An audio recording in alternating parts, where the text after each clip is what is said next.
Good morning, teachers. Today is Friday, May 22nd, 2020, and today's Spirit Day is Get the Heck Out of Dodge Day. That's why I'm wearing the Hawaiian shirt. Traditional last day of school attire for me. So, great job in getting through the year.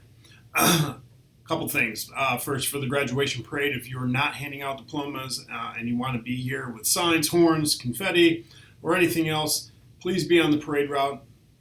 We're going to be having about as many people as we can possibly have on campus without causing too much alarm.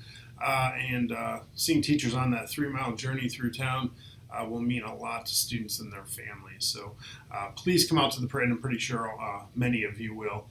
So be out there along the route if you're not handing out diplomas and cheer those students on.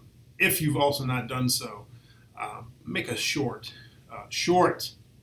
recording on your phone of you and email it to Rick Hartman. I still need to do that too, so hopefully I'll watch this video later on to remind myself. And email that to Rick at Ready FM. The email address for him was sent to you guys by Libby and Janelle both, so please check that out. Email that recording to him. This is going to be played while the students are on their parade route and before they get back to the high school and announced as graduates and presented their diplomas. Yesterday, Carla and I were reminiscing about the last weeks before spring break, and this is how we remember it. 2 weeks before break, Carla has knee surgery and leaves me alone for a few days. That's when things start to go downhill. I get sick late that week and miss Monday and Tuesday of the following week, which is the week prior to spring break. And I want it to be known that's the first time in 4 years that I stayed home because I was actually sick and not because of a family member. I figured I must have something really, really bad, but it wasn't the flu. I don't know what it could have been, actually. Maybe we'll never know. That next Thursday, March 12th, Governor DeWine closes school buildings for 3 weeks and calls it an extended spring break, which we hear huge cheers, which I presume it was from students and teachers all around the state.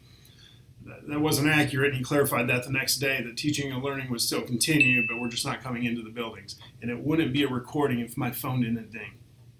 Friday, March 13th. Yes, Friday the 13th.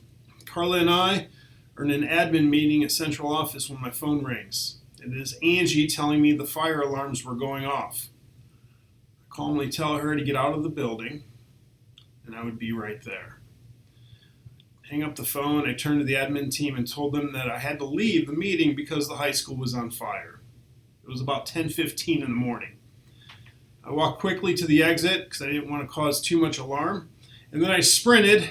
Even though most of you would call it a slow jog, I sprinted to find out what in the world was going on.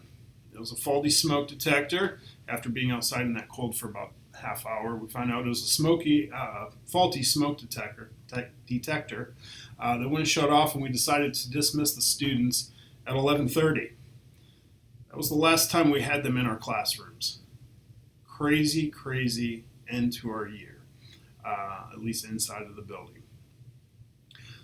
Guys, I'm not sure what the school will look like in the fall, but the lessons that we've learned through all of this should not be forgotten. Flipped classrooms should become the norm. Film yourself teaching a lesson for 10 to 15 minutes the students can watch and really have to be able to rewind and play back so that you have more time to work with students individually. To work with them in labs, or to be able to expand what you already do in the classroom. Student absences should not delay students from getting work done if the expectation is to post everything in Google Classroom. Snow days themselves, it could be a thing of the past, as the expectation is to post everything in Google Classroom. We've been asked to be flexible, to pivot from the norm, and to make adjustments. And as a whole, none of these ideas are things teachers are really good at, as they like routines, predictability, and doing things the way they like. But you guys did these things when needed, sometimes without complaint. But the one thing I'm most proud of is how everyone came together for the students. Most everyone asked what they could do to help. 75% of the staff was here on cap and gown pickup day. Many staff were here for the lighting of the stadium lights. I anticipate most of you will be here for the graduation parade. Your students will remember the compassion and caring you showed them long after the lessons of early fall have been forgotten. COVID-19 made this school year unforgettable, but you guys made this school year possible. Thank you for your hard work, your compassion to students, and for all the unseen heroism you provide each and every day. Enjoy your summer. You guys have earned the break. Have a great summer. Hopefully we will see you in the fall.